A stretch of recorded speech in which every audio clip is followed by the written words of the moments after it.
Birla tyre श्रमिक मानक न्याय प्रदान दाबी रे चलित मास 25 रे टीयूएसीसी पक्षर आईन अमान्य आंदोलन आह्वान। बालेश्वर स्थानीय सभागृह ठारे टीयूएसीसी आनुकूल्य रे बिर्ला टायर श्रमिक भाई मानकर बकिया पावना दाबी एवं पुनः नियुक्ति पई एक गण कन्वेन्शन नीलगिरी पूर्वतन विधायक प्रदीप्त पंडा अध्यक्षत अनुष्ठित हो जाइछि। उक्त कन्वेन्शन रे विभिन्न श्रमिक संगठनर नेतृमंडली तथा राजनेता माने उपस्थित रही आगामी दिन में श्रमिक मानक दाबी प्रति जदि सरकार गुरुत्व न दियंती ताले चलित मास 25 तारिख आईन अमान्य आंदोलन कराजिवो बोली निष्पत्ति निया जायछि। उक्त कन्वेन्शन रे पूर्वतन मंत्री प्रफुल्ल सामंत, पूर्वतन विधायक सुदर्शन जेना, सुधांशु परिडा, स्वरूप कुमार दास, सिविल सोसाइटी सभापति अंतर्जामी प्रधान, प्रेमरंजन पात्र, राजकिशोर लेंका, शांतनु दास, गौरांग पाणिग्राही समेत बहु श्रमिक नेता उपस्थित रही आगामी आंदोलन को समर्थन जनाइथिले। परिशेष रे दुकुल गड़ाई समस्त को धन्यवाद जनाइथिले।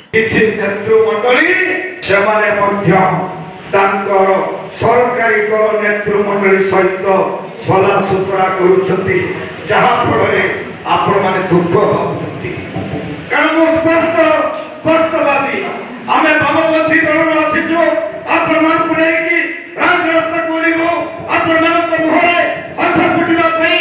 आई कानून भितरे जो सरकार आदि पर्यंत 20% मिनिट कथा को एवार्ड करी तुमको भांगी देला आमे आंदोलन करिछो किछि ज्ञान नहीं विधानसभा रे पड़िला नहीं किछि एही पड़ला नहीं ताकू दुर्भाग्यजनक कथा आउ कोन थाई पारे ताले आके चुड़ाव करथि संपादक को एवं चेयरमैन को कहबी काहे सुद्धा आपण आगामी 25 तारिख कार्य चिंता